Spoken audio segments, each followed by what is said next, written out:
ಇವತ್ತಿನ ದಿನ ನವೆಂಬರ್ 15ನೇ ತಾರೀಕಿನಂದು ಜನಜಾತಿಯ ಗೌರವ ದಿವಸ ಅಂತಕ್ಕಂಥ ಈ ಸಮಾರಂಭ ಏನಿದೆ, ಬಹುಶಃ ದೇಶದ ಗೌರವಾನ್ವಿತ ಪ್ರಧಾನಮಂತ್ರಿಗಳಾಗಿರ್ತಕ್ಕಂಥ ನರೇಂದ್ರ ಮೋದಿಯವರ ಸುದೀರ್ಘವಾದ ಅವರ ಭಾವನೆಗಳನ್ನು ತಾವೆಲ್ಲ ಕೇಳಿದ್ದೀರಿ. ತಮ್ಮೆಲ್ಲರಿಗೂ ಸ್ವಲ್ಪ ಅರ್ಥ ಆಗಿರ್ಬೋದಕ್ಕೆ ಹಿಂದಿನ ಮಾತಾಡಿದ್ದರೆ ಗೊತ್ತಿಲ್ಲ. ನನ್ನ ಬುಡಕಟ್ಟು ಜನಾಂಗದ ನಮ್ಮ ತಾಯಂದರಿಗೆ ಇಷ್ಟರ ಮಟ್ಟಿಗೆ ಅರ್ಥ ಆಯಿತು ಅನ್ನೋದು. ಇವತ್ತಿನ ಈ ಒಂದು ಕಾರ್ಯಕ್ರಮದಲ್ಲಿ ಕೇಂದ್ರದ ಮತ್ತೊಬ್ಬ ನಮ್ಮ ರಾಜ್ಯದ ಸಚಿವರು, ಸಹೋದರಿ ಸಮಾನವಾಗಿರ್ತಕ್ಕಂಥ ಶೋಭಾ ಕರಂದ್ಲಾಜೆಯವರು ಈ ಸಭೆಯಲ್ಲಿ ಭಾಗವಹಿಸಿದ್ದಾರೆ. ಈಗಾಗಲೇ ಅವರು ತಮ್ಮೆಲ್ಲರನ್ನು ಉದ್ದೇಶಿಸಿ ಸುದೀರ್ಘವಾಗಿ ಮಾತನಾಡಿದ್ದಾರೆ. ಈ ಭಾಗದ ಶಾಸಕ ಮಿತ್ರರಾಗಿರ್ತಕ್ಕಂಥ ಶ್ರೀವಾಸ್ ಅವರಿದ್ದಾರೆ, ಮಾಜಿ ಶಾಸಕ ಮಿತ್ರರಿದ್ದಾರೆ, ಕೇಂದ್ರ ಮತ್ತು ರಾಜ್ಯ ಸರ್ಕಾರದ ಅಧಿಕಾರಿಗಳು ಆಸೀನರಾಗಿದ್ದಾರೆ. ಜೊತೆಗೆ ನಮ್ಮ ಮೈಸೂರು ಜಿಲ್ಲೆ, ಚಾಮರಾಜನಗರ ಜಿಲ್ಲೆಯಿಂದ ನಮ್ಮ ಬುಡಕಟ್ಟು ಜನಾಂಗದ ಹಲವಾರು ಸಹೋದರಿಯರು ಸಹೋದರರು ಈ ಕಾರ್ಯಕ್ರಮದಲ್ಲಿ ಭಾಗವಹಿಸಿದ್ದಾರೆ. ಈ ಜನಜಾತಿಯ ಗೌರವ ದಿವಸವನ್ನು ಆಚರಣೆ ಮಾಡಲಿಕ್ಕೆ ಕಾರಣ ಬಹುಶಃ 2016 ದೇಶದ ಗೌರವಾನ್ವಿತ ಪ್ರಧಾನಮಂತ್ರಿಗಳು ಸ್ವಾತಂತ್ರ್ಯ ದಿನಾಚರಣೆಯ ಸಂದರ್ಭದಲ್ಲಿ ಕೆಂಪುಕೋಟೆಯ ಮೇಲೆ ಮಾತನಾಡಬೇಕಾದ್ರೆ ಈ ಒಂದು ಬುಡಕಟ್ಟು ಜನಾಂಗದ ವಿಷಯದಲ್ಲಿ ಪ್ರಥಮವಾಗಿ ಪ್ರಸ್ತಾಪ ಮಾಡಿದ್ದಾರೆ. ಇವತ್ತು ಭಗವಾನ್ ಬಿರ್ಸಾ ಮುಂಡಾ ಅವರ ಸ್ಮರಣಾರ್ಥವಾಗಿ ಈ ಒಂದು ದಿವಸವನ್ನು ಈ ಜನಜಾತಿಯ ಗೌರವ ದಿವಸವಾಗಿ ಆಚರಣೆ ಮಾಡಬೇಕು ಅಂತಕ್ಕಂಥದ್ದು ಪ್ರಧಾನಮಂತ್ರಿಗಳ ಕೇಂದ್ರ ಸರ್ಕಾರದ ಈ ಒಂದು ಕಾರ್ಯಕ್ರಮ ಏನಿದೆ, ಅದಕ್ಕೆ ಕಾರಣ ಬಹುಶಃ 1875 ಈ ಬಿರ್ಸಾ ಮುಂಡಾ ಅವರು ಒಂದು ಬುಡಕಟ್ಟು ಜನಾಂಗದಲ್ಲಿ ಜನಿಸಿದಂಥವ್ರು. ಈ ದೇಶದಲ್ಲಿ ವಸಾಹತುಶಾಹಿ ಆಡಳಿತ ಬಂದ ನಂತರ, ಅಂದರೆ ಬ್ರಿಟಿಷ್ನವರ ಆಡಳಿತ ಬಂದ ನಂತರ ಈಗಾಗಲೇ ನಮ್ಮ ಗೌರವಾನ್ವಿತ ಪ್ರಧಾನಮಂತ್ರಿಗಳು ಹಲವಾರು ಸ್ವಾತಂತ್ರ್ಯಕ್ಕೆ ಹೋರಾಟ ಮಾಡಿದಂಥ ದೇಶದ ಪ್ರಮುಖರ ಹೆಸರುಗಳನ್ನು ಸುದೀರ್ಘವಾಗಿ ಹೇಳಿದ್ದಾರೆ. ಎಲ್ಲ ಹೆಸರುಗಳನ್ನು ಸ್ಮರಿಸ್ಕೊಂಡಿದ್ದಾರೆ. ಆ ಹೆಸರುಗಳ ಪೈಕಿ ಈ ಒಬ್ಬ ಭಗವಾನ್ ಬಿರ್ಸಾ ಮುಂಡಾ ಅವರು ಬಿಹಾರದಲ್ಲಿ ದೊಡ್ಡ ಮಟ್ಟದಲ್ಲಿ ಬ್ರಿಟಿಷ್ನ ಆಡಳಿತದ ದೌರ್ಜನ್ಯ ವಿರುದ್ಧ ಹೋರಾಟ ಮಾಡಿದಂಥವ್ರು. ಯಾವುದು ಬ್ರಿಟಿಷ್ ಆಡಳಿತದಲ್ಲಿ ತೆರಿಗೆಯನ್ನು ದೊಡ್ಡ ಮಟ್ಟದಲ್ಲಿ ನಮ್ಮ ಜನತೆ ಮೇಲೆ ವಿಧಿಸ್ತಾ ಇದ್ರು, ಅದೆಲ್ಲವನ್ನ ಪ್ರತಿಭಟಿಸ್ತಕ್ಕಂಥ ನಿಟ್ಟಿನಲ್ಲಿ ಹಲವಾರು ರೀತಿಯ ಸಂಘಟನೆಗಳನ್ನ ಮಾಡಿದಂಥ ಒಂದು ದಿನಗಳು.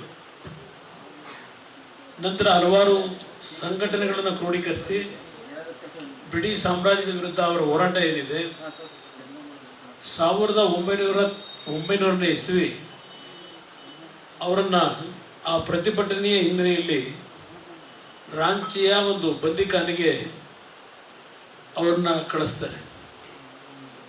ಬಹುಶಃ ಜೂನ್ 9ನೇ ತಾರೀಕಿನಂದು 1900ನೇ ಇಸ್ವಿ ಅನಾರೋಗ್ಯದ ತೊಂದರೆಯಿಂದ ಅವರು ಏನೋ ಒಂದು ದೇಶದ ಒಂದು ಹೋರಾಟದಲ್ಲಿ ಪ್ರಾಣಾರ್ಪಣೆ ಮಾಡಬೇಕಾಗಿ ಬರ್ತದೆ, ಅನಾರೋಗ್ಯದ ಹಿನ್ನೆಲೆ. ಇವತ್ತು ಕೇಂದ್ರ ಸರ್ಕಾರದಲ್ಲಿ ಗೌರವಾನ್ವಿತ ಪ್ರಧಾನಮಂತ್ರಿಗಳು 2021ನೇ ಇಸ್ವಿಯಿಂದ ಈ ನಮ್ಮ ಬುಡಕಟ್ಟು ಜನಾಂಗದ ಕುಟುಂಬಗಳನ್ನು ಸಮಾಜದ ಒಂದು ಮುಖ್ಯ ವಾಹಿನಿಗೆ ತರಬೇಕು ಅಂತಕ್ಕಂಥ ಹಿನ್ನೆಲೆಯಲ್ಲಿ ಹಲವಾರು ರೀತಿಯ ಯೋಜನೆಗಳನ್ನು ಕೊಟ್ಟಿದ್ದಾರೆ.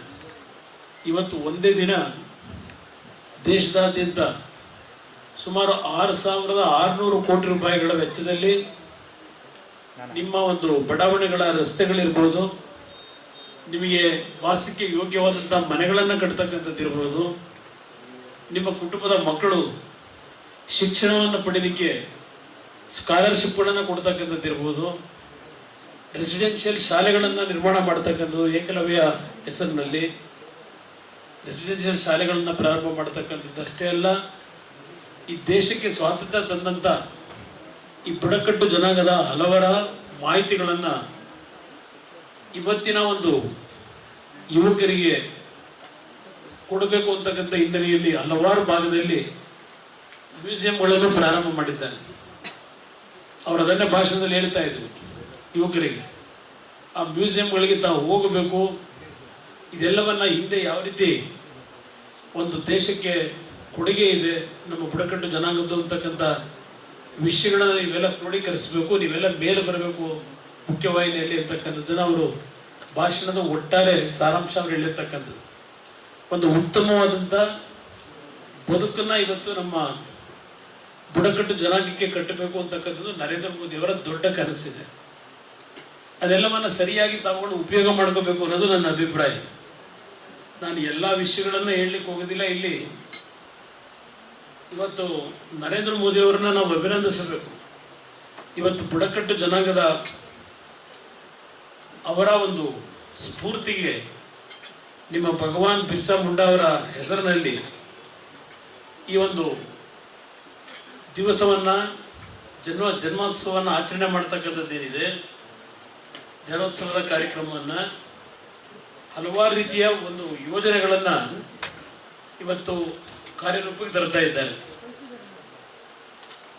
ಅದರಲ್ಲಿ ಪ್ರಮುಖವಾಗಿ ಈಗ ಕೆಲವರಿಗೆ ಜನ್ಧನ್ ಕಾರ್ಯಕ್ರಮವೂ ನೀವು ತಲುಪಬೇಕು ಅಂತಕ್ಕಂಥದ್ದು. ಇಲ್ಲಿ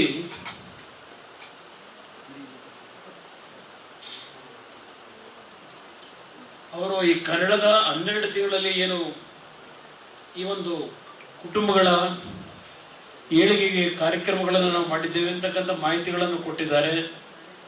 ಪಕ್ಕಾ ಹೌಸಸ್ನ ಅಂದರೆ ಪಕ್ಕಾ ಮನೆಗಳನ್ನು ನಿಮಗೆ ಟಾಯ್ಲೆಟ್ ಸಮೇತ ಡ್ರಿಂಕಿಂಗ್ ವಾಟರ್ ಸಮೇತ ಕಟ್ಟಬೇಕು ಅಂತಕ್ಕಂಥದ್ದು. ನಿಮ್ಮ ಪ್ರತಿಯೊಂದು ಗ್ರಾಮಗಳಿಗೆ ರಸ್ತೆಯ ಒಂದು ಸಂಪರ್ಕವನ್ನು ಇವತ್ತು ಕೊಡಬೇಕು ಅಂತಕ್ಕಂಥದ್ದು. 100 ಪಾಪ್ಯುಲೇಷನ್ ನಾವು ಅಂದರೆ 100 ಜನ ವಾಸ ಮಾಡ್ತಕ್ಕಂಥ ನಿಮ್ಮ ಹಟ್ಟಿಗಳಲ್ಲಿ ನಿಮಗೆ ಸುಸಜ್ಜಿತವಾದಂಥ ರಸ್ತೆಗಳ ನಿರ್ಮಾಣ ಆಗಬೇಕು ಅಂತಕ್ಕಂಥದ್ದು. ನಿಮ್ಮಗಳಿಗೆ ತಮ್ಮ ಹಟ್ಟಿಗಳಲ್ಲಿ ಮತ್ತೊಬ್ಬರಿಗೆ ಸಂಪರ್ಕ ಪಡೆಯತಕ್ಕಂಥ ನಿಟ್ಟಿನಲ್ಲಿ ನಿಮ್ಮ ಫೋನ್ಗಳೇನಿದ್ದಾವೆ ಅದರ ಟೆಲಿಕಾಮ್ನ ಕನೆಕ್ಟಿವಿಟಿಯನ್ನು ಕೊಡ್ತಕ್ಕಂಥದ್ದು ಇರ್ಬೋದು.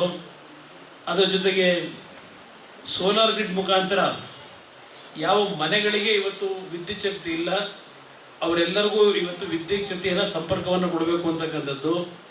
ಮತ್ತು ನಿಮ್ಮ ಆರೋಗ್ಯದ ಸಮಸ್ಯೆ ಯಾವೊಂದು ಆಹಾರದಲ್ಲಿ ಇರ್ತಕ್ಕಂಥ ಕೊರತೆ ಏನಿದೆ ಆ ನ್ಯೂಟ್ರಿಷನ್ ಆಹಾರವನ್ನು ಕೊಡ್ತಕ್ಕಂಥ ನಿಟ್ಟಿನಲ್ಲಿ ಹಾಸ್ಟೆಲ್ಗಳಲ್ಲಿ, ಸ್ಕೂಲ್ಗಳು ಮತ್ತು ಮೊಬೈಲ್ ಮೆಡಿಕಲ್ ಸೆಂಟರ್ಗಳನ್ನು ಪ್ರಾರಂಭ ಮಾಡ್ತಕ್ಕಂಥದ್ದು. ಹೀಗೆ ಹಲವಾರು ಯೋಜನೆಗಳ ಜೊತೆಗೆ ಅಂಗನವಾಡಿಯ ಒಂದು ಕಟ್ಟಡಗಳನ್ನು ಕಟ್ತಕ್ಕಂಥದ್ದು. ಹೀಗೆ ಹಲವಾರು ಯೋಜನೆಗಳು ಈ ಕಾರ್ಯಕ್ರಮದಲ್ಲಿದ್ದಾವೆ. ಅದರಿಂದ ಇವತ್ತು ನಿಮ್ಮಲ್ಲಿ ಇನ್ನು ಸ್ಕಿಲ್ ಡೆವಲಪ್ಮೆಂಟ್, ಇವತ್ತು ನಮ್ಮ ಸಹೋದರಿಯವರ ಡಿಪಾರ್ಟ್ಮೆಂಟ್, ಇವತ್ತು ಆ ಡಿಪಾರ್ಟ್ಮೆಂಟಲ್ಲಿ ನಿಮ್ಮ ಯುವಕರು ಪಾಪ ಇಲ್ಲಿ ಒಂದು ಸರ್ಟಿಫಿಕೇಟ್ ತೊಗೊಂಡು ನಮ್ಮ ಯುವಕ ಇಲ್ಲೆಲ್ಲ ಕೂತಿದ್ದಾನೆ. ಕೇಳಿದ್ರು, ಅವರು ಕೇಳಿದ್ರು, ನಾನು ಕೇಳಿದೆ, ಓದ್ತಿದ್ದೀನೋ ಅಂದರೆ ಬಾಯಿ ತೆಗಿಲಿಲ್ಲ ಅವನು. ಅಲ್ಲೆಲ್ಲ ಅಲ್ಲಿ ಕೂತಿರ್ಬೇಕಲ್ಲೇ, ಮುಖ ಮುಚ್ಕೊತೀಯ, ಸ್ಕೂಲ್ಗೆ ಹೋಗ್ಬೇಕಣ. ಇದು ಏಕೆಂದರೆ ನರೇಂದ್ರ ಮೋದಿಯವರ ಕಾರ್ಯಕ್ರಮ ನಿಮ್ಮ ಕುಟುಂಬದ ಮಕ್ಕಳು ಪ್ರತಿಯೊಬ್ಬರು ವಿದ್ಯೆ ಕಲಿಬೇಕು, ಹೆಣ್ಣು ಮಕ್ಕಳಿರಲಿ ಗಂಡು ಮಕ್ಕಳಿರಲಿ. ಇವತ್ತು ನೀವು ವಿದ್ಯೆ ಶಿಕ್ಷಣ ಪಡೆದೇ ಇದ್ದರೆ ನಿಮ್ಮ ಬದುಕು ಸ್ವಾತಂತ್ರ್ಯ ಬಂದು 75 ವರ್ಷ ಆಯಿತು. ಈಗಲೂ ಸಹ ಇದೇ ಬದುಕಲ್ಲಿರಬೇಕಾಗುತ್ತೆ. ನೀವು ಯಾವಾಗ ಬೇರೆಯವ್ರ ಥರ ಬೆಳೀತಕ್ಕಂಥದ್ದು, ನಿಮ್ಮಲ್ಲಿ ಒಂದು ಧೈರ್ಯ ಬರಬೇಕು.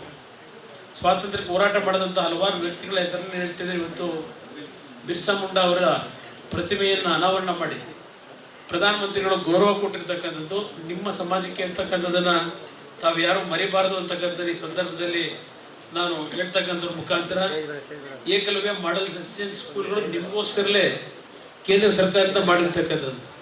ಹೀಗೆ ಈ ವರ್ಷ ಸುಮಾರು 6,000 ಕೋಟಿ ರೂಪಾಯಿಗಳನ್ನು ಇವತ್ತೇನು ಇದಕ್ಕೆ ನಿಮ್ಮ ಒಂದು ಬುಡಕಟ್ಟು ಜನಾಂಗದ ಏಳಿಗೆ, ಏಕೆಂದರೆ ನಾನು ಹಲವಾರು ಬಾರಿ ನಿಮ್ಮ ತಾಂಡೆಗಳಲ್ಲಿ ಬಂದು ಇದ್ದ ನಿಮ್ಮ ಮುಖ್ಯಮಂತ್ರಿ ಇದ್ದಾಗ ಯಡಿಯೂರಪ್ಪನವ್ರು ನಾವು ಸರ್ಕಾರ ಮಾಡಬೇಕಾದ್ರೆ ನಿಮ್ಮ ತಾಂಡೆಗಳಲ್ಲೇ ರಾತ್ರಿ ನಾನು ತೆಗಿದ್ದೆ, ನೋಡಿದ್ದೀನಿ ನಿಮ್ಮ ಕಷ್ಟಗಳೆಲ್ಲ. ಅದ್ರ ಜೊತೆಗೆ ಇತ್ತೀಚೆಗೆ ನಾನು ಕೇಂದ್ರದಲ್ಲಿ ಮಂತ್ರಿ ಆದಮೇಲೆ ನಾಗಾಲ್ಯಾಂಡಿಗೆ, ಅರುಣಾಚಲ ಪ್ರದೇಶಿಗೆ, ಜಾರ್ಖಂಡ್ಗೆ, ಅಲ್ಲಿಂದ ನಮ್ಮ ಛತ್ತೀಸ್ಗಢಿಗೆಲ್ಲ ಹೋಗಿದ್ದೇನೆ. ನಮ್ಮಲ್ಲಿಗಿಂತ ಜಾಸ್ತಿ ಟ್ರೈಬಲ್ಸ್ ಇರ್ತಕ್ಕಂಥದ್ದು ಆ ಭಾಗದಲ್ಲಿ. ಅವರು ಭಾಳ ಬಡತನದಲ್ಲಿದ್ದಾರೆ. ಅವರುಗಳಿಗೋಸ್ಕರವೇ ನರೇಂದ್ರ ಮೋದಿ ಅವರು ಇವತ್ತು ಇಷ್ಟು ದೊಡ್ಡ ಮಟ್ಟದಲ್ಲಿ ಕಾರ್ಯಕ್ರಮ ಏನು ಕೊಡ್ತಾ ಇದ್ದಾರೆ ನೋಡಿ. 2013-14ರಲ್ಲಿ 167 ಶಾಲೆಗಳನ್ನು ಪ್ರಾರಂಭ ಮಾಡಿದರು. ಇವತ್ತು 2024ಕ್ಕೆ 708 ಶಾಲೆಗಳನ್ನು ಪ್ರಾರಂಭ ಮಾಡಿದ್ದೀರಿ ಇದೊಂದೇ ವರ್ಷದಲ್ಲಿ, ನಿಮ್ಮ ಒಂದು ಶಿಕ್ಷಣಕ್ಕೋಸ್ಕರ, ನಿಮ್ಮ ಮಕ್ಕಳ ಬದುಕಿಗೋಸ್ಕರವಾಗಿ. ಅದರಿಂದ ಇದೆಲ್ಲವನ್ನು ತಾವು ಸರಿಯಾದ ರೀತಿ ಉಪಯೋಗ ಮಾಡ್ಕೋಬೇಕು ಅಂತಕ್ಕಂಥದ್ದು. ಶಾಲಾ ಕಟ್ಟಡಗಳು ಇವತ್ತು 339 ಕಟ್ಟಡಗಳನ್ನು ಕಟ್ತಕ್ಕಂಥದ್ದು ಪ್ರೋಗ್ರೆಸ್ ತೋರಿಸಿದ್ದಾರೆ. 728 ಏಕಲವ್ಯ ಮಾಡೆಲ್ ರೆಸಿಡೆನ್ಸ್ ಸ್ಕೂಲ್ಗಳು ದೇಶದಲ್ಲಿ ಇವತ್ತು ಸುಮಾರು 3.5 ಲಕ್ಷ ಟ್ರೈಬಲ್ ಸ್ಟೂಡೆಂಟ್ಸ್ ಓದ್ತಾ ಇದ್ದಾರೆ ಇಡೀ ದೇಶದಲ್ಲಿ, ನರೇಂದ್ರ ಮೋದಿಯವರ ಈ ಒಂದು ಕಾರ್ಯಕ್ರಮದಲ್ಲಿ.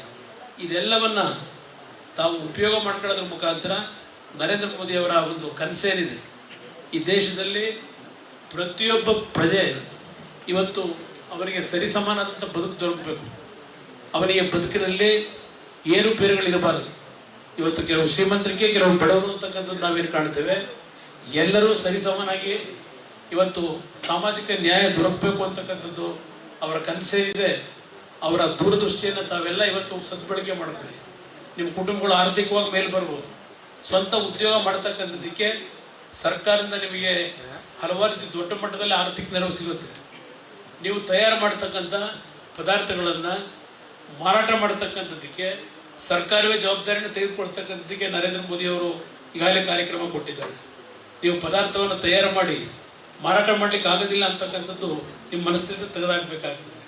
ಇವತ್ತು ನಮ್ಮ ದೇಶದಲ್ಲಿ ನಿಮ್ಮ ಒಂದು ಸಂಸ್ಕೃತಿ, ನಿಮ್ಮಲ್ಲಿ ಇರ್ತಕ್ಕಂಥ ಈ ದೇಶದ ನಿಮ್ಮ ಹಳೆಯ ಪದ್ಧತಿಗಳೇನಿದೆ, ನೀವು ತಯಾರು ಮಾಡ್ತಕ್ಕಂಥ ಹಲವಾರು ವಸ್ತುಗಳನ್ನು ನಾನಿವತ್ತು ಯಾವುದೋ ಪತ್ರಿಕೆಯಲ್ಲಿ ಓದ್ತಾ ಇದ್ದೆ. ಪ್ರಧಾನಮಂತ್ರಿಗಳು ದೇಶಕ್ಕೆ ವಿದೇಶಗಳಿಂದ ಬರ್ತಕ್ಕಂಥ ಹಲವಾರು ಗಣ್ಯರಿಗೆ ನೀವು ತಯಾರು ಮಾಡಿರ್ತಕ್ಕಂಥ ಒಂದು ವಸ್ತುಗಳನ್ನು ಉಡುಗೊರೆಯಾಗಿ ಕೊಟ್ಟಿರ್ತಕ್ಕಂಥದ್ದನ್ನು ಇವತ್ತು ಪತ್ರಿಕೆಯಲ್ಲಿ ಬರೆದಿದ್ದಾರೆ. ಅದರಿಂದ ಇವತ್ತು ನಾವು ಯಾರಿಗಿಂತ ಕಡಿಮೆ ಇಲ್ಲ ಅಂತಕ್ಕಂಥದ್ದು ನಿಮ್ಮಲ್ಲಿ ಬರಬೇಕು. ಎಲ್ಲದಕ್ಕೂ ತಯಾರಾಗಬೇಕು. ನೀವು ಯಾರಿಗೂ ಹೆದರಬಾರದು. ನೀವು ಆ ರೀತಿಯ ಒಂದು ಜೀವನದಲ್ಲಿ ಏನಾದರೂ ಒಂದು ಸಾಧನೆ ಮಾಡಬೇಕು ಅಂತಕ್ಕಂಥದ್ದನ್ನು ನೀವೆಲ್ಲ ಇವತ್ತು ನೀವು ಸಂಕಲ್ಪ ಮಾಡಿದ್ರೆ, ದೇಶದ ರಾಷ್ಟ್ರಪತಿಗಳು ಮುರ್ಮು ಅವರು, ಇವತ್ತು ದ್ರೌಪದಿ ಮುರ್ಮು ಅವರು ದೇಶದ ರಾಷ್ಟ್ರಪತಿಗಳು, ಮೊದಲನೇ ಪ್ರಜೆ. ಇವತ್ತು ಅವರೇ ಮೊದಲು ದೊಡ್ಡವರು. ಇವತ್ತು ನಿಮ್ಮ ಆದಿವಾಸಿ ಜನಾಂಗದಿಂದ ಬಂದಿರತಕ್ಕಂಥದ್ದು ಅಂಥವ್ರು ಇವತ್ತು ರಾಷ್ಟ್ರಪತಿಗಳಿದ್ದಾರೆ. ಈ ದೇಶದ ಅಂಬೇಡ್ಕರ್ ಅವರು ಕೊಟ್ಟಿರ್ತಕ್ಕಂಥ ಸಂವಿಧಾನದ ವ್ಯವಸ್ಥೆಯಲ್ಲಿ ಯಾರು ಏನು ಬೇಕಾದರೂ ಆಗ್ಬೋದು. ಅದು ಯಾರಿಗೆ ಸೀಮಿತ ಅಲ್ಲ. ಅದು ನಿಮ್ಮ ಕೈಲಿದೆ. ಆ ಪ್ರತಿಭೆಯನ್ನು ಯಾವ ರೀತಿ ಇವತ್ತು ನಾವು ತರಬೇಕು ಅಂತಕ್ಕಂಥ ನಿಟ್ಟಿನಲ್ಲಿ ನಿಮ್ಮಲ್ಲಿ ಆ ಒಂದು ಛಲ ಅಂತಕ್ಕಂಥದ್ದು ಬಂದರೆ ಯಾವುದೇ ಸಾಧನೆಗಳನ್ನು ನೀವು ಮಾಡಲಿಕ್ಕೆ ಅವಕಾಶಗಳಿದೆ. ಆ ನಿಟ್ಟಿನಲ್ಲಿ ಇವತ್ತು ನರೇಂದ್ರ ಮೋದಿಯವರ ಇಂಥ ಒಂದು ದೊಡ್ಡ ಕಾರ್ಯಕ್ರಮಗಳನ್ನು ತಾವು ಉಪಯೋಗ ಮಾಡಿಕೊಂಡು ನಮ್ಮ ಅಧಿಕಾರಿಗಳಿಗೂ ಹೇಳ್ತಕ್ಕಂಥದ್ದು, ಸ್ವಲ್ಪ ನೀವು ಈ ಒಂದು ಆರ್ಡೆಗಳಿಗೆ ಹೋಗಿ ಅವರಿಗೆ ಸ್ವಲ್ಪ ಟ್ರೈನ್ ಅಪ್ ಮಾಡಬೇಕು. ನೀವು ಅಧಿಕಾರಿಗಳು ನಮ್ಮ ಕಚೇರಿಯಲ್ಲಿ ಕೂತು ಸರ್ಕಾರದ ಕಾರ್ಯಕ್ರಮ ಯಾರಾದರೂ ಬಂದರು ಅಂತೇಳಿ ಯಾರೋ ಹೇಳ್ತಾರೆ ಅಂತೇಳಿ ಯಾರಿಗೂ ಕೊಟ್ಟರು ಉಪಯೋಗ ಬರಲ್ಲ. ನೀವು ವಾರದಲ್ಲೋ ಇಲ್ಲ 15 ದಿವಸಕ್ಕೂ ಒಂದು ಬಾರಿ ಇವರ ಒಂದು ವಾಸ ಮಾಡ್ತಕ್ಕಂಥ ಸ್ಥಳಗಳಿಗೆ ಹೋಗಿ ಅವರಿಗೆ ಒಂದು ಟ್ರೈನ್ ಅಪ್ ಮಾಡಬೇಕು, ಎಜುಕೇಷನ್. ಅದು ಮಾಡಿದಾಗ ಅವ್ರನ್ನ ನಾವು ಮುಖ್ಯವಾಗಿ ತರಲಿಕ್ಕೆ ಅವಕಾಶಗಳಿದೆ. ನಮ್ಮ ಅಧಿಕಾರಿಗಳಿಗೆ ಒಂದು ಒಳ್ಳೆಯ ಅವಕಾಶ ಇದೆ. ಅದನ್ನು ಬಳಕೆ ಮಾಡಿ ಈ ಕುಟುಂಬಗಳ ಮೇಲೆ ಬರ್ತಕ್ಕಂಥದ್ದಕ್ಕೆ ನಿಮ್ಮಗಳ ಒಂದು ಸರ್ವಿಸ್ ದೊಡ್ಡ ಮಟ್ಟದಲ್ಲಿ ಬೇಕಿದೆ ಅಂತಕ್ಕಂಥದ್ದು ಹೇಳಿ ನಿಮ್ಮೆಲ್ಲರಿಗೆ ಒಂದು ಸೈಡ್ ಮಾತು ಮುಗಿಸ್ತೇನೆ. ಜೈ ಜೈ Karnataka. If you like this video, ಬೇಗ ಲೈಕ್ ಮಾಡಿ, ಕಾಮೆಂಟ್ ಮಾಡಿ, ಶೇರ್ ಮಾಡಿ ಹಾಗೂ ಯೋಯೋ ಟಿವಿ ಕನ್ನಡವನ್ನು ಸಬ್ಸ್ಕ್ರೈಬ್ ಮಾಡಿ.